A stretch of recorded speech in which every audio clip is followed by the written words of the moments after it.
Assalamu alaikum students. Welcome back to the online classes of Pharmaceutical Quality Management Theory plus Lab. So today we will discuss about the biological assays remaining methods as well as we will also discuss about the assay of different drugs. So in biological assays are in their methods. One of the method is the radioimmunoassay or RIA, which is categorized under other methods of the bioassay or biological assay. So this is basically said it's mostly in vitro, but some are also in vivo. So this method employs both methods depending upon the type of the drug. Um, so basically the assay performed by using antigen antibody or peptide or any type of the proteins or hormone that are radiolabeled for detection of specific substances. So we say radioimmunoassay because we are using immunological components like antigen antibodies or some of the peptides like proteins or hormones are being employed, and basically those agents are being radio labeled, means using some sort of material that have the property to emit out radiations for detection of the specific substances.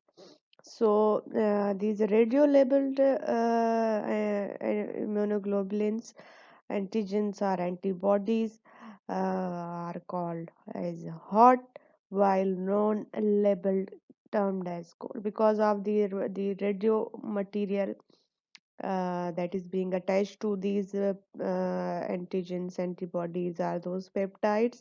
That's why they are termed as hot. Hot antigens, hot antibodies, are hot peptides. Whereas normally those agents which are non-labeled or normal, they are termed as cold.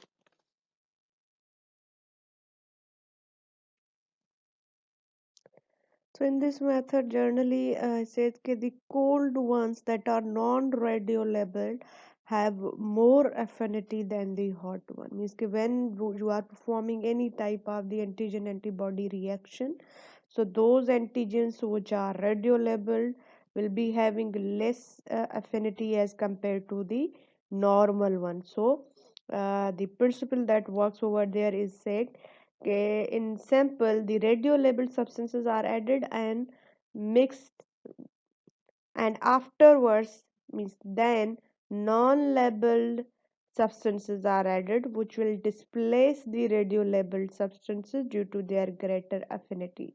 So after some time, displaced radio-labeled substances are counted by using gamma counters. So this is the basic principle that is being applied.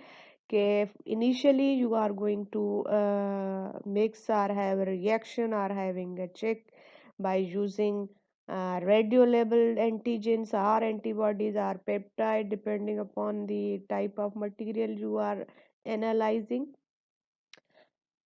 that are mixed with the normal substances, and after mixing, after some period, after the specified time for that drug, you have to add the normal antigens or antibodies or any reacting peptide. So after adding non-radiolabeled material, the, as it says, the cold one have more affinity, so those radiolabeled materials or substances will be displaced by the cold one or normal one, like it is being performed as a competitive antagonism in the pharmacology. So they competitively remove the attachment of the radiolabeled material from the normal material, and then they are normally the antigen and the antibody are going to have their own reaction. So whatever the radiolabeled antigens are displaced, they will be counted by using gamma counter. So by this way you are going to analyze how much of the material is available, or how much you have added antigen, so how much of the antibodies were available, or you have added antibodies, then how much of the antigens were available over there in your testing material. So by this way, using the radio label material, and by performing the competitive antagonism procedure, like substance or process being happen over there, and then how much of the displaced radio label material are there, they are counted and made an estimation about the how much the normal antigens were available in your sample. Like you can say one of the example are antibodies, if you are analyzing the antibodies. So this assay, the radioimmunoassay, is very highly specific and very sensitive as compared to the other assay methods. Means they are very specific in nature. Only specific antigens you are dealing, you will be able to find only specific antibodies. Similarly, as these antigen antibody are specific peptide material are there that have the specific reaction to the material, so they are, that's why they are not moving going to have reaction, or to have the affinity like substance with the other one. So that's why they are very sensitive, and they can accurately determine the amount of required antigen or antibody or any peptide. So I say this method requires special precautions and the licenses due to radioactive material. The main disadvantage of this method is there, it's a highly specific, it's a highly sensitive as compared to the whatever the other material methods are being applied. But problem is that you have to maintain certain special precautions, you have to maintain special garments and the special protective material and special utensils for performing this method. So that's why, plus for that purpose as well, that it requires licenses to deal with the radioactive material. That's why it's sometimes it's not the preferred one if you are not able to have license, if you are unable to make certain precautions, or making availability of the specific garments and the utensils for your operators, then you are unable to run this method. So basically, it's if you have this uh, method, you have the license, you have the all the required materials, precautionary and protective materials, then you can perform the tests in the variety of the materials or majority of the materials that you want to analyze, because it's again highly specific and sensitive method.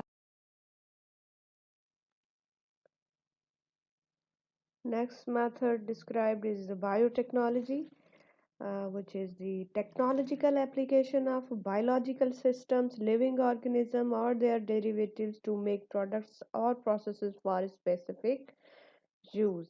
So basically, uh, the biotechnology, as the name suggests, the bio and the technology. So basically, technology that is using other living systems, their living organisms, or their derivatives, or their components to make certain products or certain processes or tests for specific use. So even the some of your radioimmunoassay material and the ELISA, like enzyme linked immunosorbent assay, also fall in their category. They are somewhat derivative of the living organisms, and we are using certain technologies to make the processes, to make the tests, diagnostic kits, so like that. So most commonly used method of the biotechnology are rDNA or recombinant DNA and PCR, that is the polymerase chain reaction, for diagnosis, testing and treatment of the diseases. So one of the example of the recombinant DNA technology is the production of insulin by using E. coli. So normally insulin was obtained from the certain animals, but by using this technology, we are going to produce the insulin by using bacteria. So one of the efficient technological application that is going to be very helpful. Second, usually they are being used to diagnose various hereditary diseases. Similarly, as they are dealing with the genetic material components, so that's why they are very helpful in determining the any disease that it's come through the heredity or through the genetic information shift.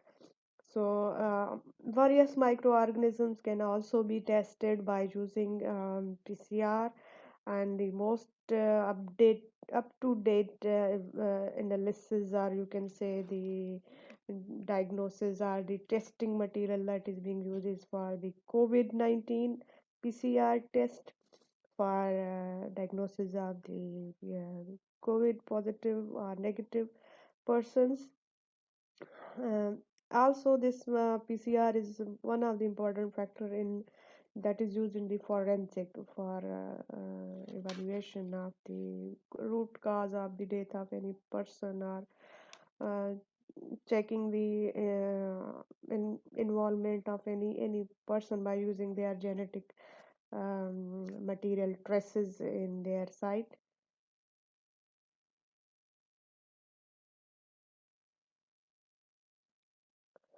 So, among these methods using bioassays, there are three components for performing these assays. One you require is the reference standard. So, it's the selected representative sample of a substance for which it is to serve as a basis of measurement. So, that is your reference standard. So, it says it must be stable and uniform, of uniform quality. So, um, for every drug, there is a selected representative that is usually used as a basis of measurement, used as a comparative standard. And why? Because it says it must be stable and of uniform quality. So they are made separately, and they are mostly stable one as compared to the normal chemical, and usually of uniform quality. So there are two main sources for supply of these representative samples are the reference standard for bioassays. One is your WHO, that is represented by the INT, or you can say the international standard, and second one is UK or Britain, that is represented by the BR. So if your standard is mentioning INT, means that standard is being supplied by WHO, whereas if your representative sample is having the suggestion that the aspirin BR, means that is the aspirin that is provided by the Britain. So if aspirin INT means that is supplied by WHO, and BR means that is supplied by the Britain. So these are the two authorized sources. No any one is allowed to make certain standards. They are going to provide the reference standard for bioassays to whole world. Second, along with the reference standard, you require a sample or specimen, any comparative um, specimen, your own drug you want to compare, you want to evaluate.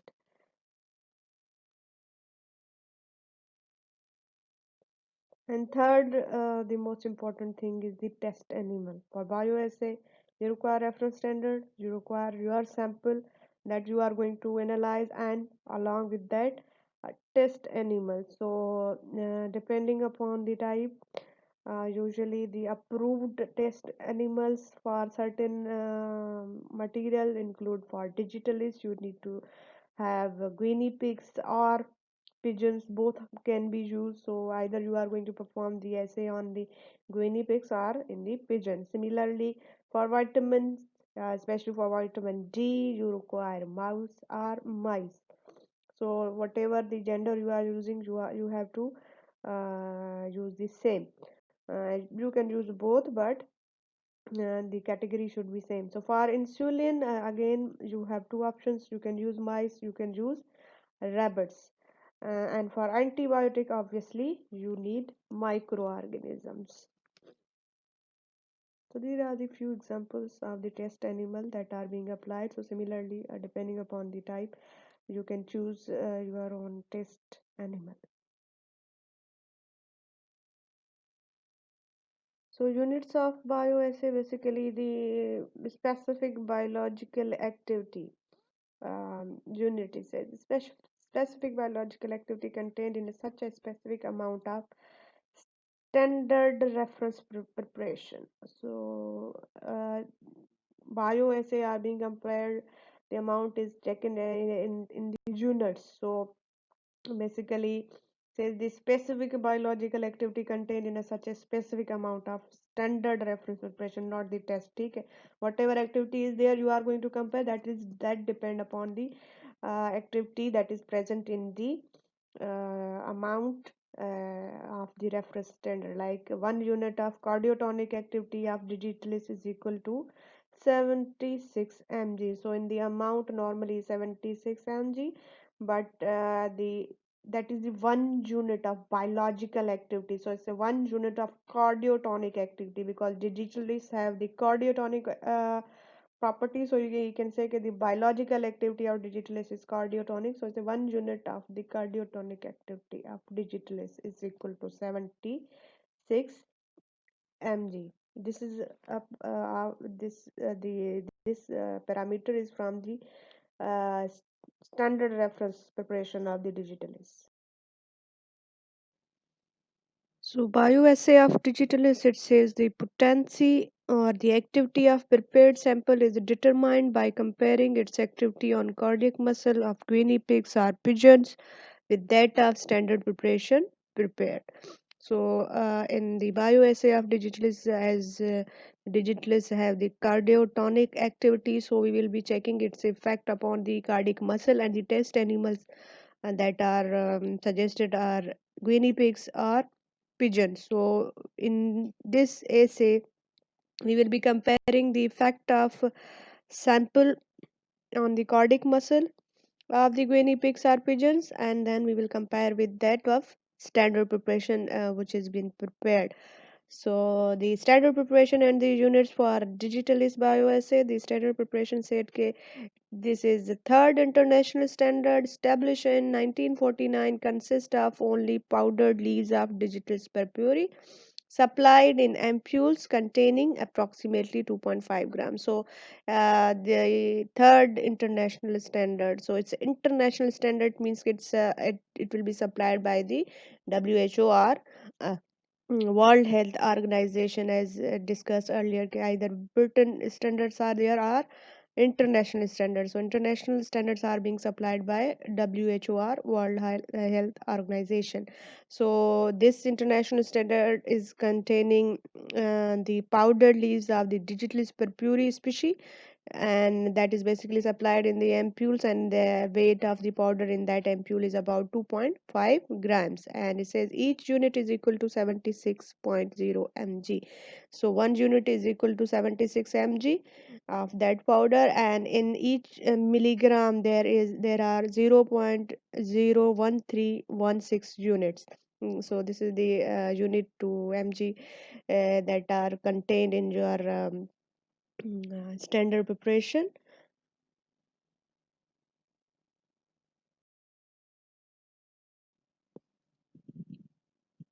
So preparation of the extract, the method is provided for preparation of the standard extract from that standard preparation.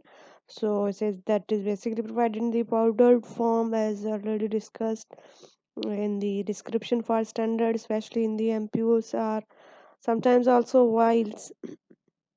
So the whatever steps are available that for preparation of that standard preparation extract. So that the contents of the vial or ampule are transferred to a stoppered weighing bottle and weighed. So first of all you have to transfer it to a stopper bottle, and you have to confirm its weight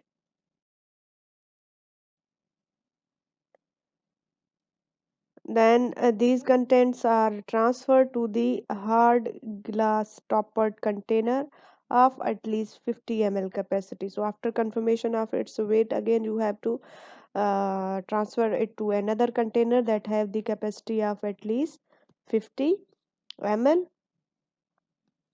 Then you have to add 10 ml of ethanol, 80% for each gram of powder. So how much grams you are going to take, you have to add 10 ml of 80% pure alcohol over there. So 2.5 grams, so 10 ml per gram, so 10 for 1 gram, 10 for 2 gram, and another 5 ml for 5 gram, zero point 0.5 gram.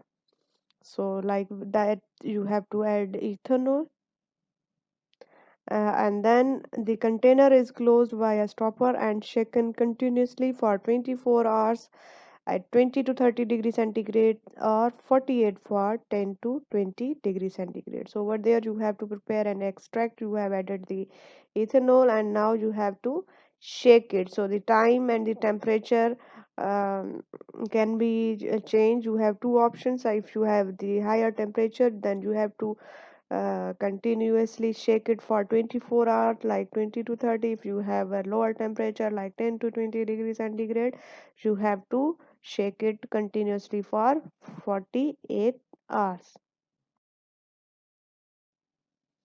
So after this shaking, the mixture is then centrifuged or filtered with sintered glass filter with precautions to avoid the evaporation of solvent. So obviously after preparation of the extract by shaking with the solvent, you have to remove the mug either by centrifugation or by filtration by using sintered glass filters. Plus you have to be careful about the evaporation of solvent, as that is the volatile in nature, ethanol.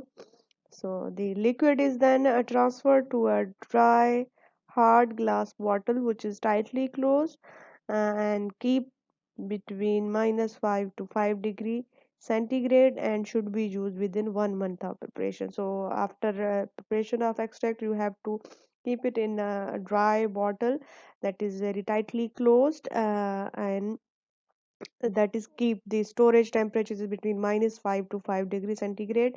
And whatever the preparation, the standard preparation, the extract you have prepared, you should use it within 1 month. If you have prepared the solution, if 1 month has passed over, you have to discard it. So after 1 month, the utilization period of that extract is 1 month, not more than that. After 1 month, whatever the extract you have to discard it. So this was the procedure for preparation of standard preparation extract. So similarly, the test material should also be prepared by the similar method. So whatever steps you have included in in preparation of the standard preparation, same procedure, same steps should be performed for the specimen as well.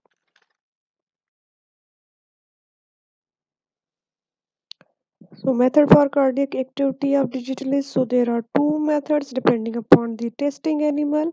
One is guinea pig method, another is pigeon method. So in guinea pig method, you have to select not less than or minimum of 12 guinea pigs with a weight range between 200 to 400 grams and are distributed into two equal groups. So at least 12 are selected, and they are guinea. They are very small laboratory grade pigs that has the weight between 200 to 400 gram. And in these minimum 12 pigs selected, you have to divide them into two equal groups, means six in each. So the weight difference between heaviest and the lightest should not exceed more than 100 grams, and the mean group weight difference by more than 10%. So basically whatever the range we have is from 200 to 400 grams. So uh, it says whatever the weight you are going to select, the heaviest and the lightest guinea pig weight difference should not be more than 100 grams. So if you are selecting 200 is the minimum range, then at least the heaviest would be 300 gram, not the it should not exceed more than 300, and all the pigs you have selected should be between 200 to 300. If 200 the lightest and the 300 is the heaviest test animal you have, and whatever the mean group difference is there, that should not be more than 10%. So difference between the heaviest and the lightest and the mean group should not be more than 10%. So say the prepared extract is diluted with normal saline solution till the concentration of ethanol is at a point that doesn't exceed 10% volume by volume. So whatever the ethanol you have used in the preparation of the standard as well as the sample for extraction, so you have to dilute it with the normal saline before injection into these guinea pigs. So you have to make a ratio that the volume of ethanol is about 10% or less, volume by volume, not more than that.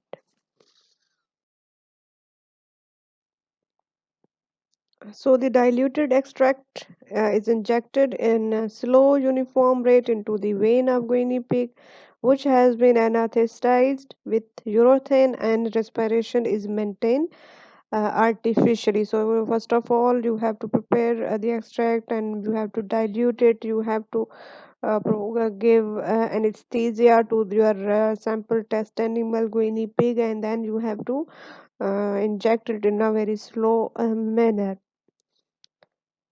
So the duration of injection is approximately 20 to 40 minutes. So whatever the slow duration of injection is there, that is between 20 to 40 minutes. So you have to give all of your dose within these 20 to 40 minutes. So injections are continued till cardiac arrest occur. That is basically determined by ECG, and the volume administered is taken as a lethal dose. So you have to continue give this injection of your sample to the sample group and the standard towards the standard group till cardiac arrest. That is basically the death of the guinea pig occur due to cardiac arrest, and that is verified by using an ECG. And whatever the volume that has caused the cardiac arrest and ultimately death, that is considered as lethal dose. So the mean log lethal dose ml per kg of body weight is calculated for each group. So you have two groups, one standard, one your sample group. So say the range of estimated potency is about between 80 to 125%. So normally the bioassays are being considered as a good when they have the range of efficacy potency in between plus minus 20%, and it is considered excellent as plus minus 10%. If you are adding subtracting plus you are adding the 10% or subtracting the 10%, that will be between the 90 to 110%. If you are adding 20% or plus, that is the 125%, and you are subtracting from the 80%, 100%, then it will become 80. So basically a good range of efficacy for the estimated potency of Digitalis is between 80 to 1 to 5%. So if your results are coming within these range, your test will be, your essay is pass. So next method we have is the pigeon method, in which the test animals are pigeons. Again same manner by injection. So not less than 12 pigeons assigned at random into equal groups. So again for this method you have to select not less than 12 pigeons, and you have to divide them into two groups. Means each group will be having 6 pigeons for analysis. So they must be nearly alike as possible as practically with respect to breed, sex, and weight. So all should be same. So As per animal, we have breeds as we have races in the humans. So they must be alike, you as possible, as practically possible, and especially weight as well. They must be free from visible evidence of any disease, obesity, and emaciation. So they shouldn't have any disease, or they shouldn't be too much fatty or obese, or very lean or very weak. So the weight of the heaviest pigeon should not exceed by twice of weight of the lightest pigeon, and the mean weight difference of two groups should not exceed by 30%. So again, the another range is given for the pigeons, that the difference between heaviest and the lightest is so that the lightest should be twice the weight of your uh, less than the twice of the heaviest, or heaviest should be the twice the weight of the lightest. And whatever mean age group mean weight difference between two groups should not exceed by 30 uh, percent. Over there they are not providing any weight range, just they are saying whatever the you are selecting, the lightest in the group and the heaviest, the heaviest should be almost the double of the uh, lightest one. So among these two groups, one for standard preparation analysis, whereas other for the substance to be examined or test preparation, or you can say sample or specimen. So food but not water is withheld for 16 to 28 hours before assay. So this is the additional parameter for pigeon method. In these pigeons, the food but not the water. You have to give water, but you have to withhold food. You shouldn't give food to these pigeons for 16 to 28 hours before assay. So standard and test preparation extract are diluted with again normal saline solution, so that the lethal dose, that is the ml per kg, is contained in 15 ml, which is administered by following manner. So you have to have the idea, you have to create an idea okay, how much you are going to dilute your extract with this saline, so that the whatever lethal dose will be coming, that is in the ml per kg of weight of the pigeon, should be in the 15 ml, and which is given in a manner that is described.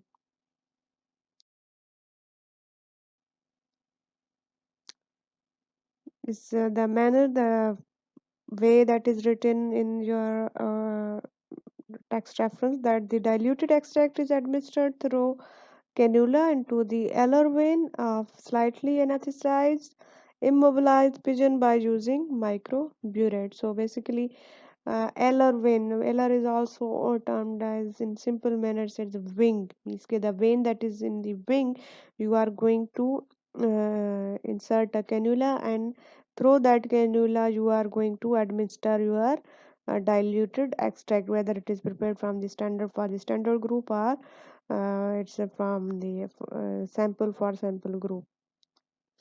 So the diluted dose ml per kg is administered within few seconds and repeated at 5-minute intervals till the cardiac arrest happens. So over there you have to immediately give the dose, whatever the proportion of dose is there, you are going to divide it into certain mls, and then you have to administer it immediately within few seconds, and you have to then wait for at least 5 minutes, and after 5 minutes you have to again give second injection. If still cardiac arrest doesn't happen, again third, fourth, and you have to continue this administration of the dose with the 5-minute interval till death, or that is caused by the cardiac arrest in case of the digitalis assay happen.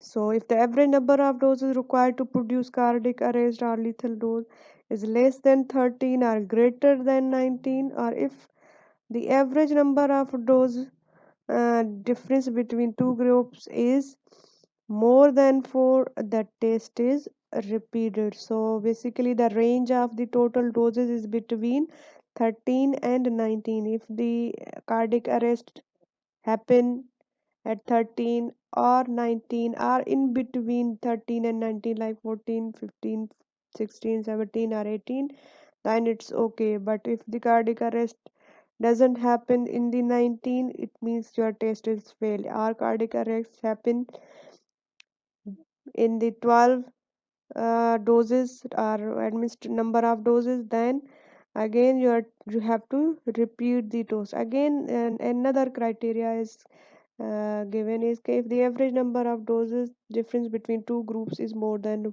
4.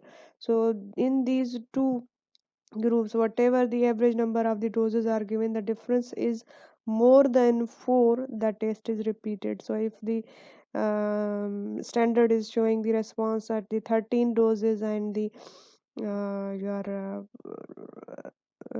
test sample is giving the response in the 20 doses, then you have to repeat the test because the difference between these two become more than 4.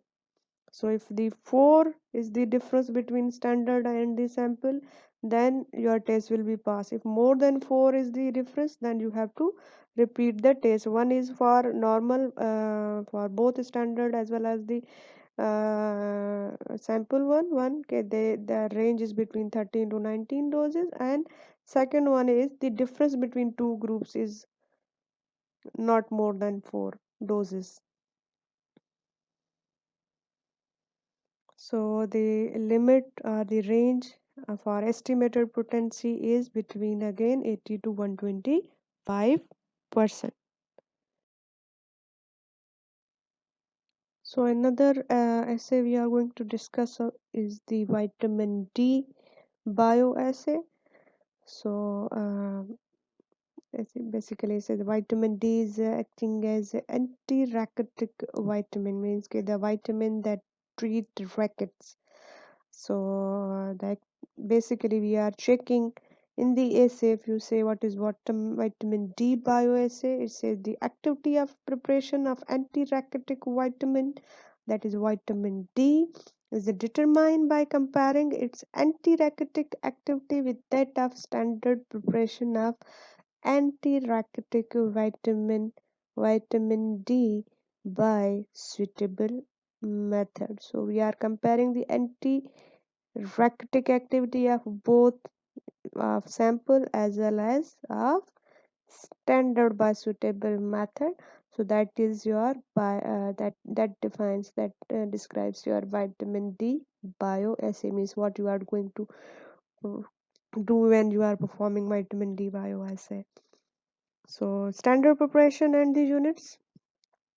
So the standard preparation of for vitamin D is the second international established in 1949, consists of activated crystalline 7D hydrocholesterol, that is the precursor for vitamin D3, and that is supplied in bottles as a solution in vegetable oil containing 1000 units per gram, and that usually holds 0.025 mg of 7-dehydrocholesterol. So that 7-dehydrocholesterol is available in your um, solution of vegetable oil. So that's why basically in units, that is the 1000 units per gram, and that is the 0.025 mg of 7-dehydrocholesterol per gram of your vegetable oil. Fresh samples are supplied every 6 months. So the utilization period you can say is about 6 months. So these standards are supplied every 6 months as a fresh stable preparation. So basically it says there are 1000 units per gram, that means 0.025 mg of pure substance 7-dehydrocholesterol per 1 unit, and 1 unit of standard then will be equal to 0. 0.00025 mg, 1000 per 0.025 mg. Obviously, when you are going to convert it into the units, then one unit is contained in 0.00025 mg.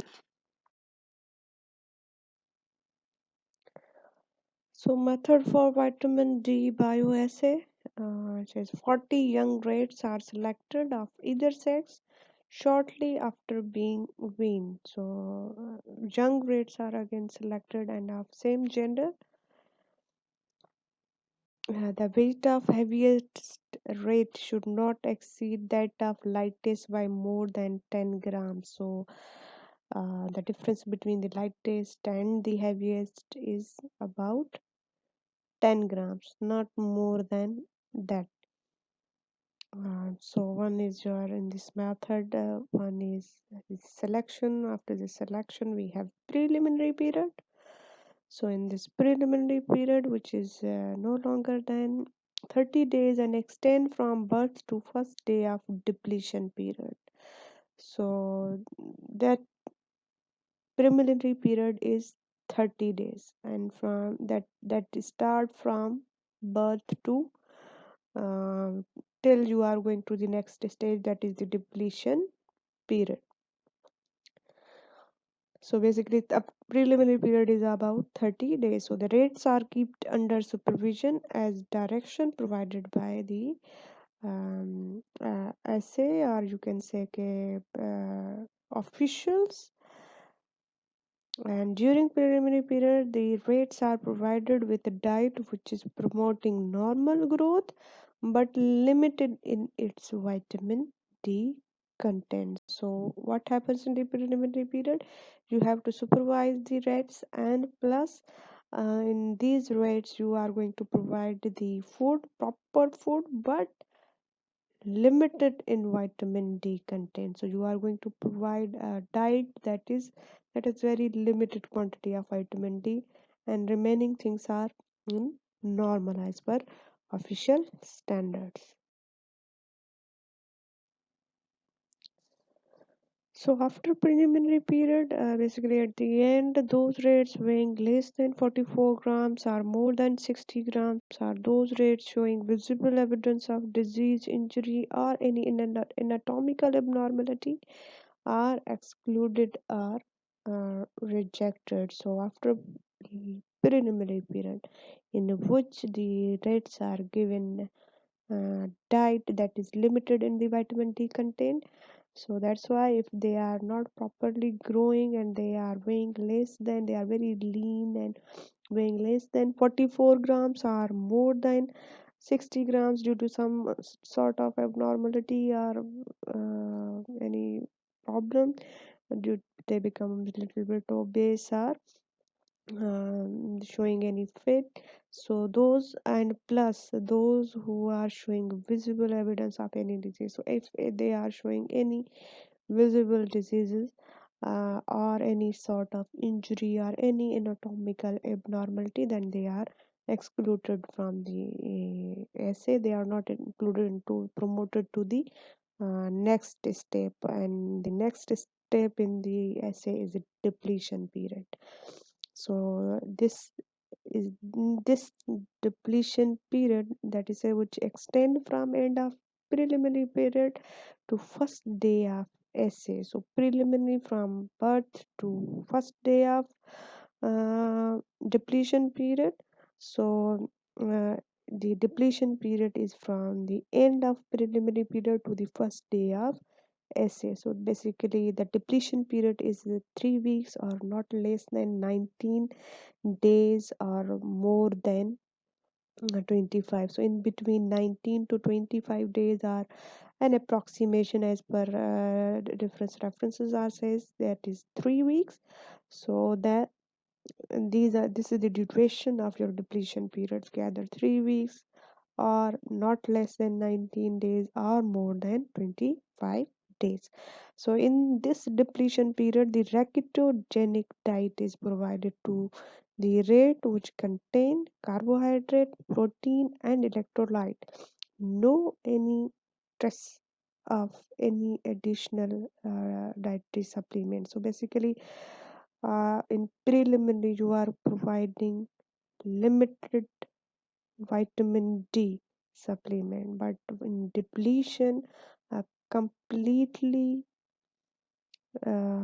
devoid, you can say, a rectogenic diet means the racket causing diet, that is there's no any contain, no any trace of the vitamin D available in your their diet. They contain everything, carbohydrate, protein, but not vitamin D component. So basically we are going to generate a ricket in these rates. So for that purpose, in depletion period, they are giving ricket causing diet.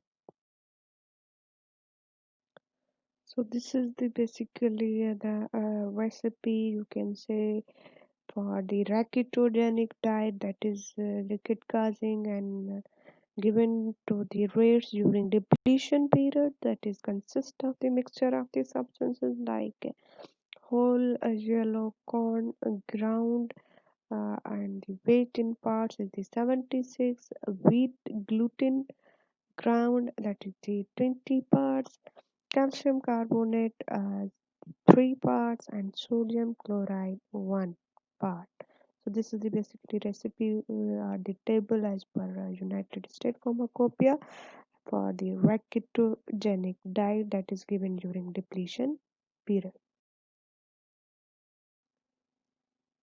So after depletion period, the necessary degree of ricket development is determined in each rate by taking X-ray of proximal ends of tibia and distal ends of radii and ulna. So in their limb bones, basically the development of ricket is checked, and those who are um, according to the official standard, those rates are selected, and after their selection, they are being assigned into different groups and the essay is performed.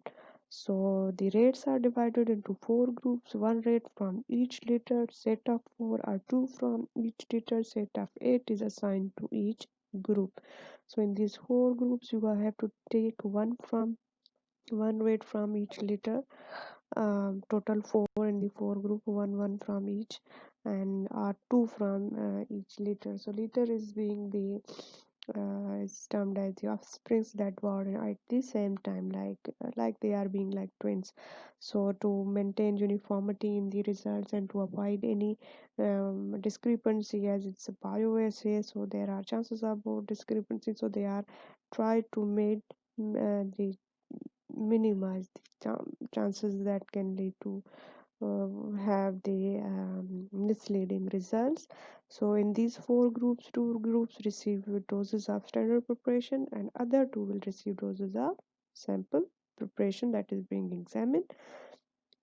So again, in both sample as well as the standards, you have to select two dosage levels that are prepared in a ratio that the higher to smaller dose is not less than 1.5 or more than 2.5. So the range of ratio between two doses is between 1.5 to 2.5. So whatever the ratio is you are going to set, the one dose should to the other dose of standard should not be less than 1.5 or it should not be more than 2.5. Similarly, you can also prepare the sample doses in same ratio.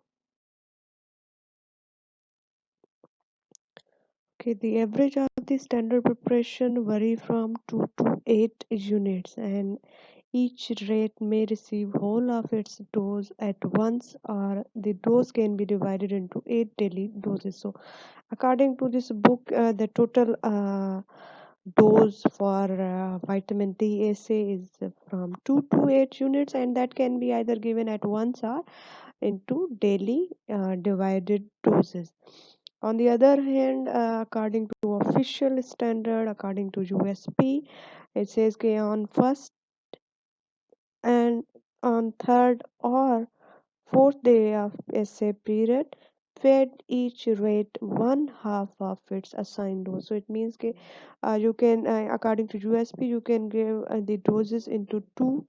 Half you can give either on first day, and the second you can either give on third day or on fourth day of your essay period. So these two specifications are there. One is according to the book, according to USP.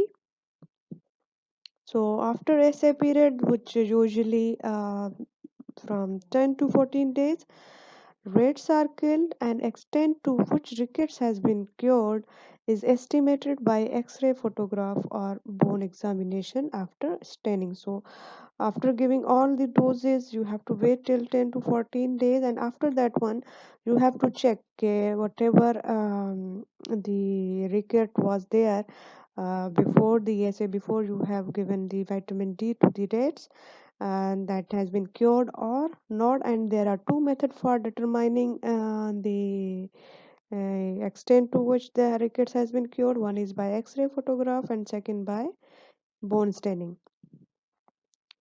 So the limit for this vitamin D assay is that at least two-third or 7 rate in each group shows uh, calcification. So the positive response should be two-third in each grade group, or in at least 7 in each group shows calcification, or to whom the ricket has been basically cured to some extent.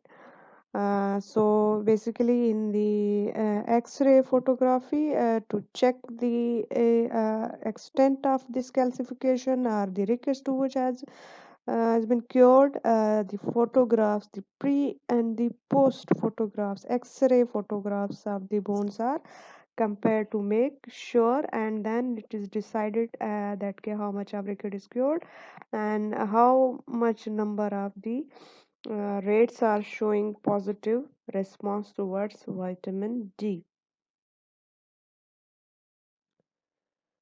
So the second method for determining the calcification in the bones of the rats is the bone scanning.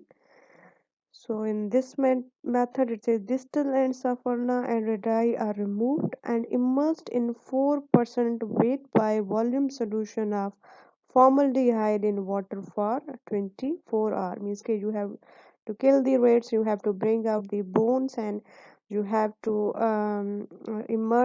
cut the ends of the ulna and radi, and then you have to immerse them in the formaldehyde solution for at least 24 hours, and after that it says cut in the longitudinal sections and immerse in 1.5% weight by volume solution of silver nitrate for few minutes and transfer in water. So after 24 hours you have to cut these bones into the longitudinal long sections and then immerse those sections into the 1.5% of the silver nitrate for few minutes, and again afterwards you you have to transfer it in the water.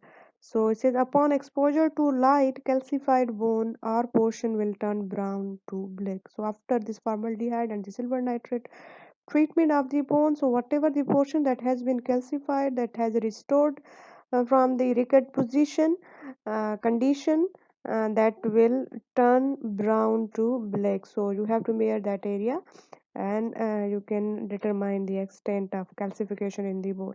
So one thing you have to keep in mind that during essay period the rates are still on rectogenic diet along with the standard preparation or the sample preparation. Means that those rates in which we are performing the essay, they are still in rectogenic diet. Only vitamin D is available either in the standard form in the standard groups and in the sample form in the sample group. No any vitamin D supplement or any vitamin D rich diet is being given. Same diet is continued that was given in the depletion period. So or the only supplement of vitamin D is either your sample or your standard, depending upon the group you are dealing.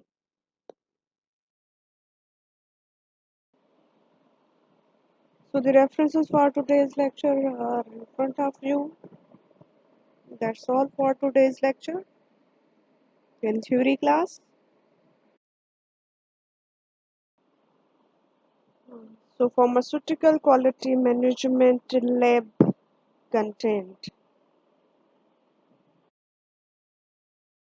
So, today's lab topic is about alkalinity of the glass, means के the glass containers that are basically used for packaging of various pharmaceutical products. So, its alkalinity is important one. So, it says that like alkalinity is a measure of ability of solution to neutralize acid to the equivalence point of carbonate or bicarbonate. So this is the definition of alkalinity that has the ability to neutralize acid to the equivalence point of carbonate or bicarbonates.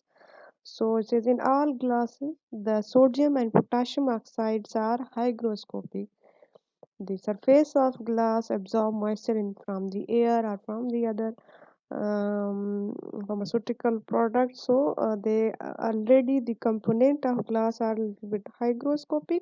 So once they are going to absorb moisture either from the air environment or from any product, this lead to a reaction of moisture and carbon dioxide, which causes these sodium and potassium oxides to be converted into the carbonates, the sodium carbonate and the potassium carbonate, which are more, or we can say, the extremely hygroscopic in nature, and they have more tendency to absorb moisture.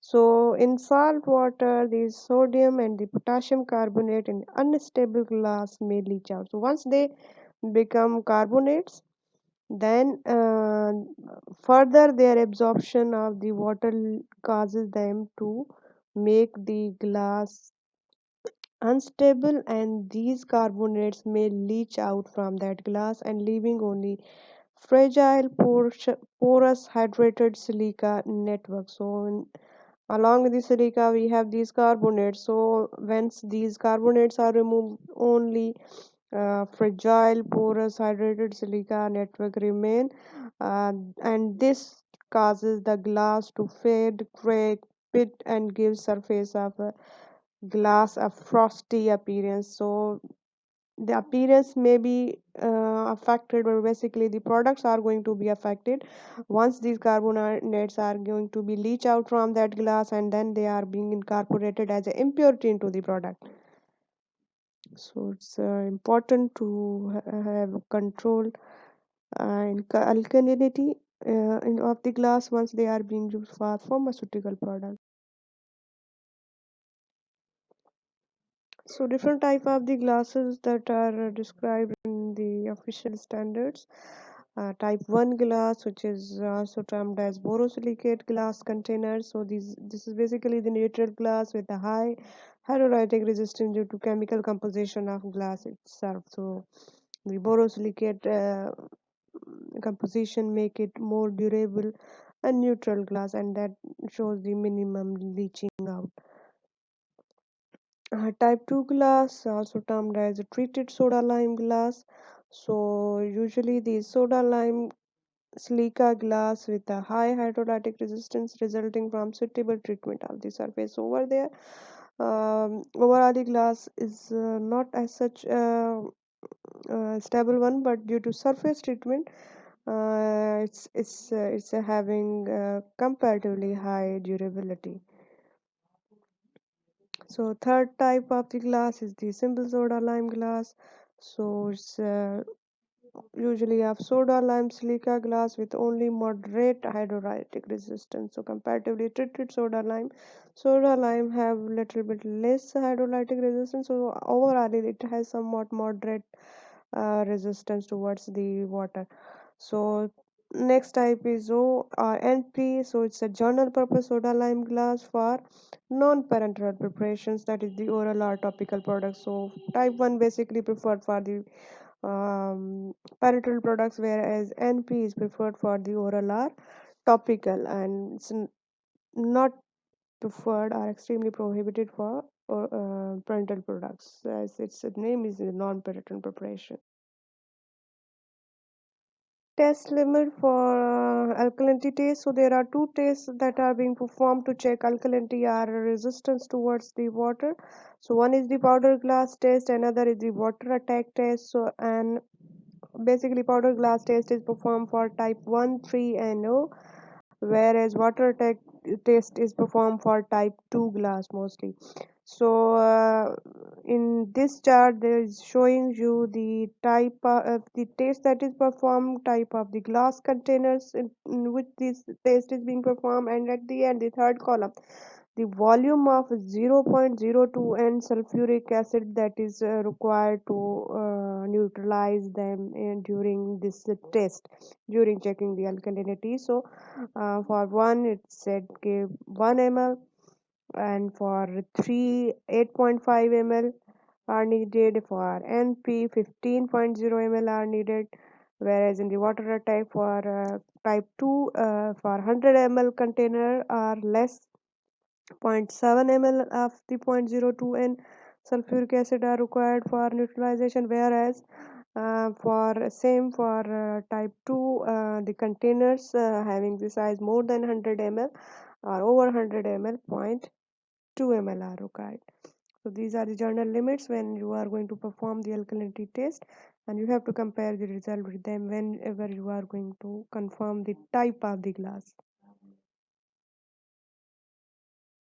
So experiment number 7, we have object that is the alkalinity test, in which we are performing water attack test for the glass, basically the glass container. For that purpose, the requirements we need is type of glass is the type 2 glass containers, distilled water, sulfuric acid, methyl rate indicator, and an autoclave procedure.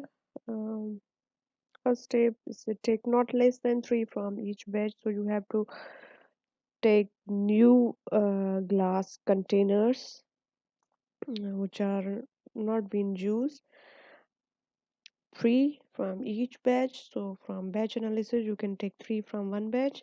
You have to rinse them twice and then thoroughly with the distilled water. Fill each container to 90% of its overflow capacity with distilled water. So, okay, so you have to fill it approximately 90% of its full volume. Actually, that is not 90% of its overflow capacity. So almost you have to fill each container with redistilled water, and then you have to cover them and cover the unsealed container with the crimped pieces of new tin foil which has been washed thoroughly with the acetone to remove any impurity.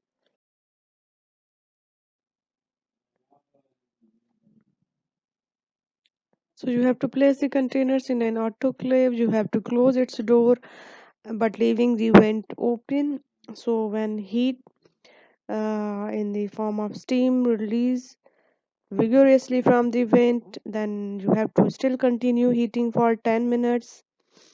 So close the vent after that 10 minutes and adjust the heating so that the temperature rises 1 degree centigrade per minute until it reaches 121 degree centigrade, and that will take at least for 20 to 25 minutes. So keep the temperature 121 degree centigrade plus minus zero point 0.5 degree centigrade for 1 hour.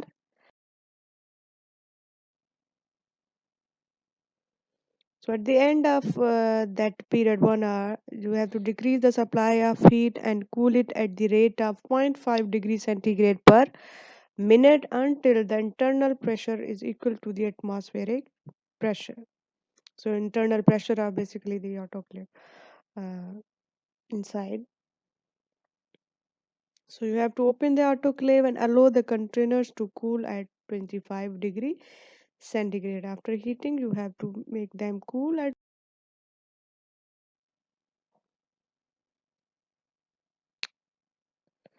So after you are going to bring out your sample, you have to perform the titration, and for that purpose, you have to transfer 100 ml of water from each container, and you have to add 5 drops of methyl red solution, and then titrate with 0.02 n sulfuric acid. So It says the time elapsing between opening of the autoclave and the titrating should not exceed 60 minutes. Means कि after you are going to bring out your sample from the autoclave, you should not wait for more than the 60 minutes. So within 60 minutes of opening the autoclave and bringing up your sample, you have to perform the titration. Obviously, you have to wait for some period of time for cool down of those containers and the materials, but that time should not exceed 60. So after that one, you also have to perform blank test on 100 ml of distilled water from the same lot and make necessary corrections. So over there you have to uh, perform a comparative a blank test on the simple water, and plus you have to compare it with the water you kept in those container in the autoclave, and then you have to measure the difference in the titration with the sulfuric acid using the thyroid as an indicator. So the volume of 0.02 and sulfuric acid used should not exceed that is indicated in the table for the type of glass tested. So whatever the table is mentioning the amount of the volume of 0.02 and sulfuric acid would be consumed, that basically determine the type of the glass. So that's why you have to compare your result with that table described early to make sure the that your sample is correct one or not